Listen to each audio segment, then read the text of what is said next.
All right, what's up? What's good? We are on another episode of the Melanin Domain, and we got a new guest in the house. We got our guest, Ray. What's up, Ray? Introduce yourself to the people. What's up, guys? Yeah, I'm Ray. I went to college with Josh, and we share a love of gaming and anime.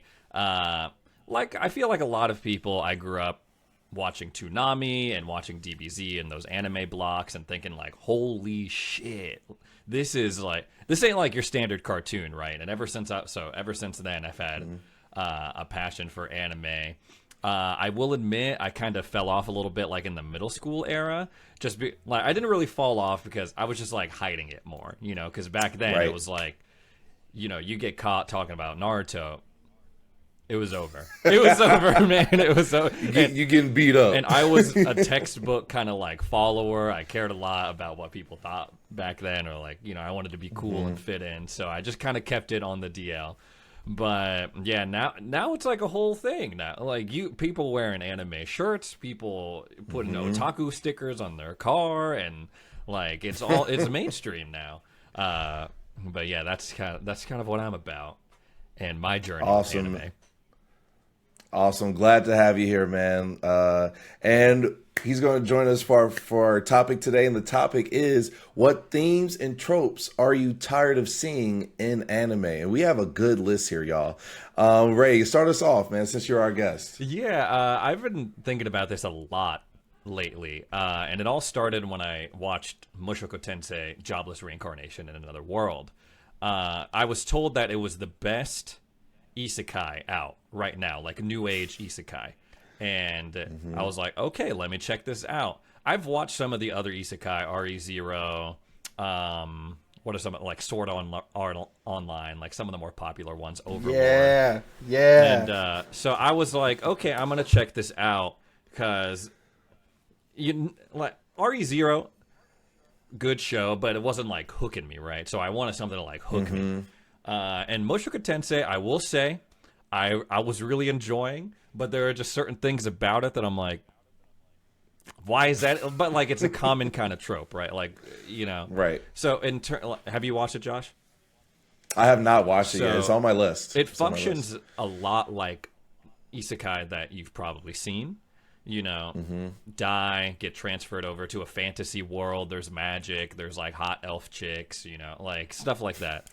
But in this, how usually in isekai, when the person dies or the MC, they get transferred over as they were when they died, right? It's just they're just being transported to another world. Right. And in this one, the main character, his name is Rudius. He dies, and then he gets transferred to the other world, but instead of being himself, he's literally reborn. Like, he experiences, like, being birthed and growing up in this world, but he has the same mind that he did when he was still alive in Japan. So, like, he has the mind of a 35-year-old or, like, a 30-year-old, whatever, but he's, like, a baby. He's like, oh, I can't figure out what to do. And so it's a good hook. It's a good concept because it's literally like, okay, he wasted his life the first time around. He was the shut-in who was, like an otaku. He was bullied, so he never left his room. And then he got kicked out and he died. And so he kind of wasted his first life and literally gets to experience an entirely new life with the knowledge that he already has. And that's something that we've all thought about. Like, what if I could be reborn, do it all over again with the knowledge that I have? But there are a couple of tropes in here that it makes it hard to like, yo, Haley, let's like watch this together. My wife. And one of them is, so he is growing up in this magical world, and they notice that he has a talent for magic early on when he's young. And so his parents are like, awesome, this is great. We're going to get you a magic tutor. We're going to have someone come to the house and tutor you in the ways of the magical arts. Right? And so this girl shows up. She's like blue hair elf fantasy anime chick. Her name is Roxy, okay? And in his past life, this dude was otaku. He was a huge pervert, hentai, whatever you want to call it. Oh, and Jesus. so he, as a little kid, starts getting into like shenanigans, right? Stealing her underwear, like keeping it under his Oh my bed, God. all this stuff. Jesus. And the reason What? why he is attracted to her is because she she kind of has that thing going on that you see in anime where like she kind of looks like a teenage girl, but really in reality she's like 80 years old, 80 to 100 years old. Her species and ages slower, and that is, I guess, the first trope we are diving into. This, in all these shows, there's like, you can name probably a bunch of characters right now off the top of your head that fall into that category. A girl who is like teenage bodied, and like everyone like thinks she's hot, or like she's dressed in some like crazy BDSM outfit, but it's okay because she's actually like 1,000-year-old dragonkin like descendant or whatever, right? And in this show they take it even further, because as the show goes on, there's this character that pops up and is like, he's a villain and he's keeping Rudius in prison, or I can't remember which one, but he it turns out he's obsessed with Roxy, this aqua mage that he has encountered and he's seeing all these statues of. And he says specifically, he's like, I like her because like of her slim like prepubescent body and stuff. And I'm like, wait, what the fuck is going on? But I guess in that, like, he was the villain in that moment, so it's like, you know, you're supposed to be like, you find him repulsive, and I did in that moment. Right. But like, to instill that quality in your main character, who's supposed to be the likable one, it's like, god damn it. Right. And I'll throw in one. This isn't necessarily a trope, but it's another moment in the show that made me raise my eyebrows. And so, along his journey, Rudius encounters this other girl. She is the daughter of a noble, and Cousin, she's like, isn't it? What was that? She's a gray rat, right? She's a cousin, Yes, ain't it? yes, Isn't the she? gray rat. She's not the gray rat, but the red-haired one. That is, he ends up teaching her magic because he's like a prodigy, but she's like a brat, kind of like a tsundere type that like butts heads with the main character, and then further down the line grows to like him, blah blah blah. And so there's a little bit of a time skip after they meet, and they go on all these adventures and stuff. And there's a moment where like he stops to look at her, and when he's thinking in his mind, he's thinking in the voice of like the grown-ass man from his past life. And so he's kind of checking her out, being like, damn, like she's really growing in nice, like her body's looking good. Oh like, my God. Jeez. and on Louise. top of that, spoiler alert for anyone who has not finished the anime or hasn't caught up, skip ahead a little bit, but spoiler alert, they end up having sex. Like, they end up literally having sex, and it's just like, physically, yeah, it's okay because he's in the body of a teenage, like, physiology wise, they are the same age, but mentally, this dude is like 35. And this girl's still a teenager, right? Jesus Christ. That's not necessarily a trope, because Japanese. that's really the only time I've seen it, but that's another thing that kind of raised my eyebrows. But it got me thinking about it, because I like the show. Like, I think it flows well. I think it's interesting. I think, like, I wanted to keep watching, but then there are these tropes that pop up, and I'm like, why did they throw that in there, bro? Like, it didn't enhance the story or the character at all. Maybe like in Japan, like it's a comedy play and it's like a trope that they're used to, but when it translates over to American audiences, it's just like, what we doing here, man? Like, let's get back to his journey for, like, you know, going back to his homeland, or like, let's get back to like check in on these other characters. Like, why waste time on that stuff? Right. And that's really interesting. That last point you just brought up, because that's why my girlfriend and some of her friends have stopped watching Chainsaw Man.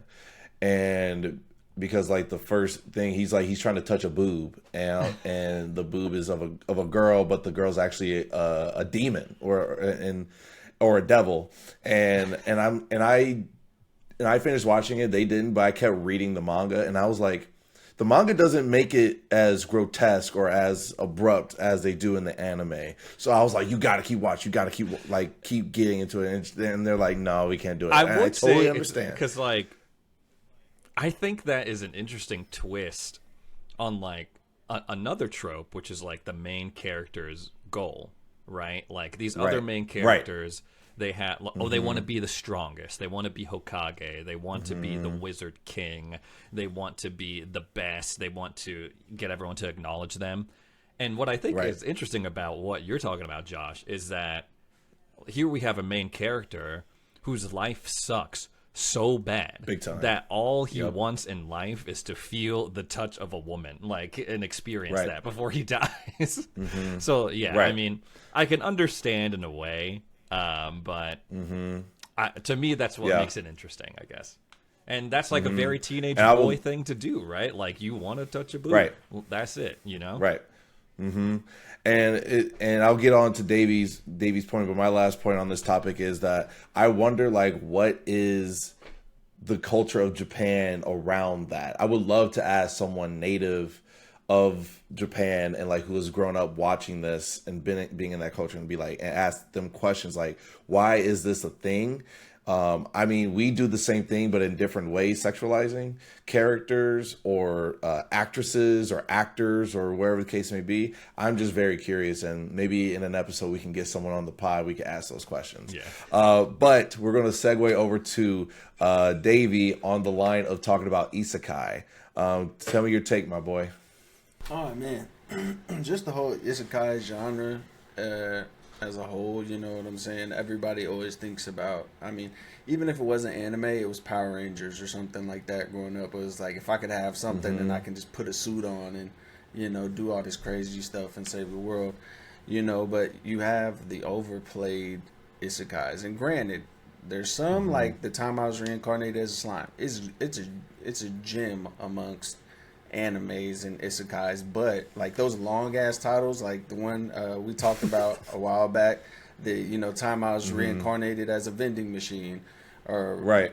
reincarnated as a sword. Like at some point, like we got to give it a break, or we got to just come up, like all you isekai people come together and make Right. some fire, please, for guys like me, because I've watched a bunch of different isekai, like the world's greatest assassin, which was great, and it was kind of like Jabba's reincarnation, where the world's greatest assassin pretty much ages out, and they say he's gonna go train other future assassins over in like England or something, and on his way over there, the assassin organization blows up his plane and kills him, and so in another, he goes to the other world, blah blah blah. The goddess brings him back to life, but instead of him killing like the demon king or something, he's to kill the hero, you know. So it's a completely different, you know, angle on it. It's an amazing watch, but it's just isekais in general. I mean, don't get me wrong, I think everybody, regardless of what they say, like even with aliens and stuff, or like, you know, people talk Right. about the world and how it's ending, and if we go to another planet, it's all kind of, we have this fascination about another life versus what we have to deal with on the day to day. So I get it, but as a vending machine, bro, who would want Right. to be reincarnated as a vending machine? That would be the worst life ever. You just have people reaching their dirty hands in there and putting Right. dirty coins I'm in dead, it, bro. coughing on like freaking like hobos just sitting on you or peeing on you. Like that'd be the worst, Right. Oh my the god. worst thing ever. But yeah, man, I wouldn't. Yeah, it's just isekai in general. Don't get me wrong, Yeah. I love it, but I think it's just watered down. I feel like isekai is the Marvel or superhero of anime, because Yes. you know how Marvel Iron Man came out, and then superhero movies was just popping up left and right, and now it's so oversaturated where you got Disney Plus doing every body series. You got movies from people you barely even hear of, and then DC is tossing out flops and movies, you know. So it's just like isekai, there's so many different ones because one just popped off. Like I don't know what the one was, but then everyone's just cranking them out like, oh my god, like these are selling out like hotcakes, and now we're just tired of it. Like we need a new type of theme, we need a new genre, like sure. something. I like with the whole like Sword Art Online. I think that's gonna be the new isekai version, because it's like I put on a VR headset and now like my whole story is about me playing this video game. Which, don't get me wrong, that had a great story. If you die in the game, you die for real. you know. But now, like Shangri-La Frontier is a great anime, but it's another. I put on a VR headset, and now you're going with me through this video game. So I'm hoping that's not the next form of isekai that's just gonna be oversaturated. But my bad. Continue, Josh.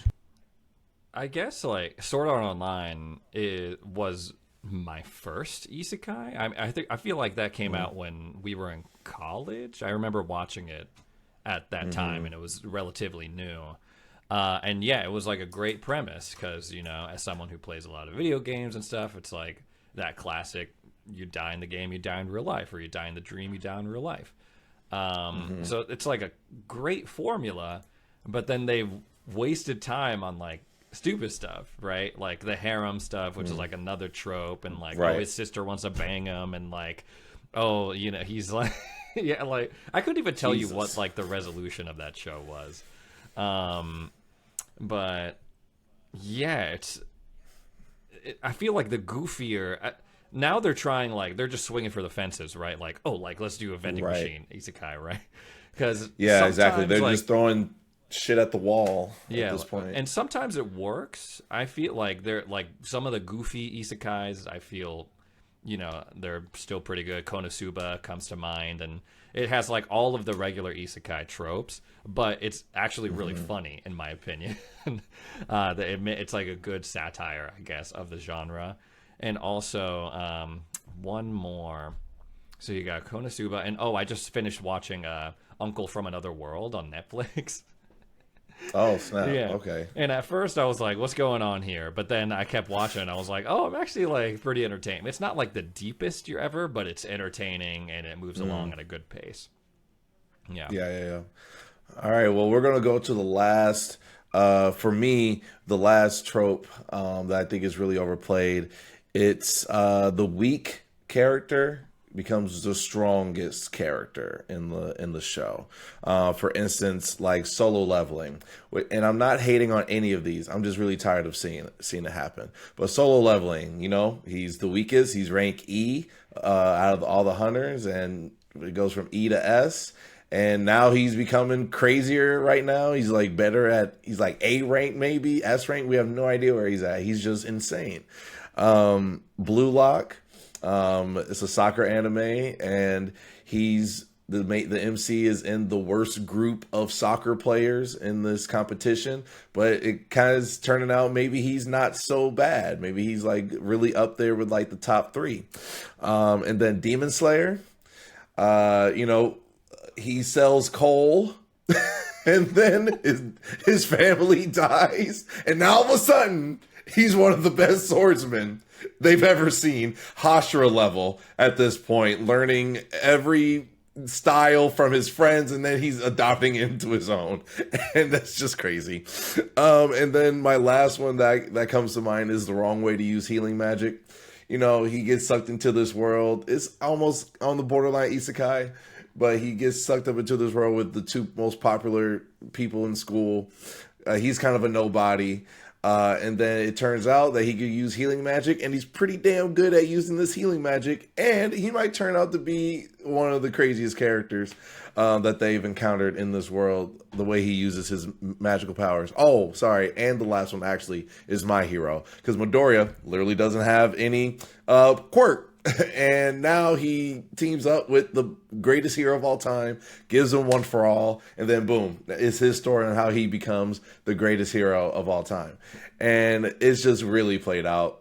These are great action-packed animes, all the ones I've mentioned. All of them are on kind of like my top 20 list. But I want something new. I don't want to see a week, because it's like now it's inevitable. I know what's going to happen. Like, oh, he's the weakest character. Oh, he's going to be the strongest. Let me just watch how this develops, right? And is either developing through hardship, training, or whatnot. But let's mix it up. Let's change. Like, the strongest becomes the weakest, and now he has to get people surrounding him so then he can like get the objective done. You know what I mean? Sure. Like, let's change up that trope. There's just so many that follow that route. And some, you can even argue Naruto. I know we were kind of arguing about this with Naruto. You know, he was kind of a weakling, and then through his own triumph and training, he becomes the Hokage. Yeah, I mean, Naruto, he starts out, he can't even do a clone jutsu, right? Like, he Right. sucks. Right. But then obviously he becomes like the most powerful. But that also kind of has to do with like, I think that's where they messed up, because like they started it and it was like Naruto is all about working hard, and it doesn't matter, Right.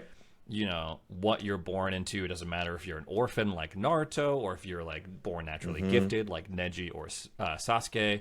And then it kind of changed, because at the end you learn that he's not, he has a Nine-Tails Fox in him. He's a demigod because he's a reincarnation of the son of the Sage of the Six Paths, and like all this stuff. So like he wasn't really born with nothing, right? Like if you're gonna commit, Right. really give him nothing. Like don't give him like some magic Right. BS power. That like, oh, like my mom. Same thing with Ichigo. He's like, oh, I'm actually a Quincy too. Oh, like I'm actually a freaking Right. Hollow Yep. and a Soul Reaper and a. And it's like, Right, he's everything in the whole show. And also, you can say that about Luffy from One Piece. He was just a regular boy, and then he ate the gum gum fruit, and then boom, now he's like he has one of the strongest gum gum, or one of the strongest devil fruit powers, and now it's him trying to become the king of the pirates. I guess like. Go ahead. No, I mean, I agree with everything y'all are saying, right?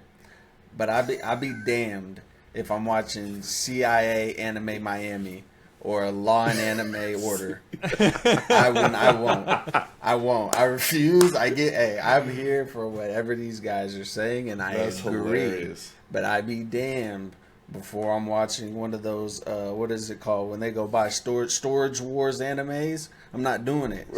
I'm not watching Discovery Channel animes.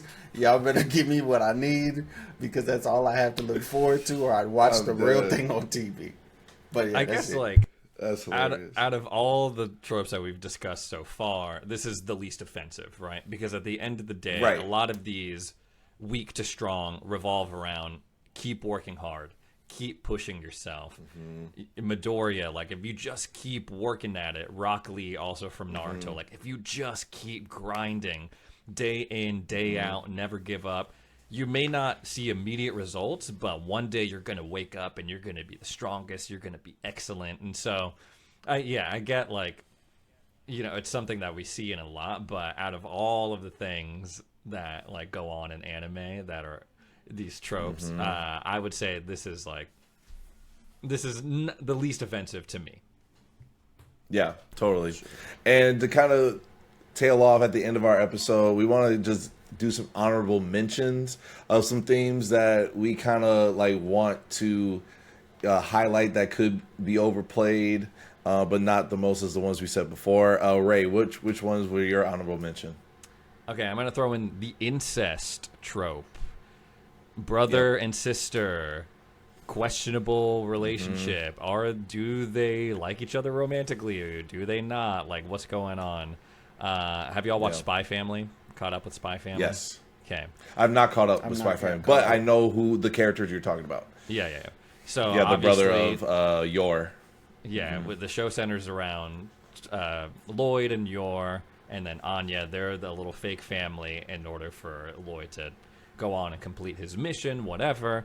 And Yor, who is secretly an assassin, has this brother who is in the Secret Service of Ostania, and his number one priority is to hunt down this spy named Twilight, who coincidentally is the husband of Yor at this moment.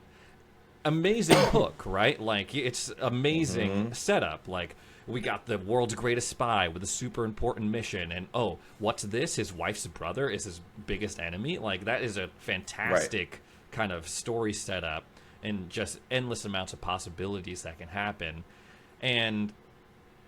But it seems like her brother wants to fuck the sister. Like, and like, Yep. and they play it like he's really obsessed with her. Oh, he loves her so much, which, cool. Like, you got love for your family, great. But they take it just a little bit too far, right? He envisions marrying her. He can't stand the sight of Lloyd kissing her in front because presumably he wants to do that himself. And it's like, why did you have to take it to that place? You could have had like a protective brother. That's it. I want to look out for my sister because she's kind of a ditz and I love her a lot and I'm protective of her. But like, why add that romance element? And there's a pair like that in Bungo Stray Dogs. There's a pair like that in Black Clover. Sword Art Online we touched on a little bit. Oh, like his sister likes Kirito. Oh, but it's okay because she's actually his cousin. Oh no, but then she falls in love with him all over again when they're playing Alfheim Online. You know what I mean? Like, Yeah. and Totally. again, like that could be interesting. You know, like with Sword Art Online, it's like, what if you were playing this game and you were adventuring with this person, you develop romantic feelings for them only to find out that you're related? Like, dealing with the fallout of that and navigating that situation could be like a good plot line, but it's not handled like that, right? She's like, I'm obsessed with you, and he's like, cool, like you're one of many that is obsessed with me, right? Yeah. So yeah, the incest Totally. trope, I don't know, it's got to go away for me. Yeah, gotta go away. And the last honorable mention we want to talk about is the best friend, but is also my greatest enemy type of trope. So, like for instance, Goku and Vegeta. Vegeta hates Goku's guts, but at the same time, they team up on every mission to save Earth or the universe. They even fuse together. Bakugo and Midoriya. Bakugo hates Midoriya's guts, but we understand why in one of the movies.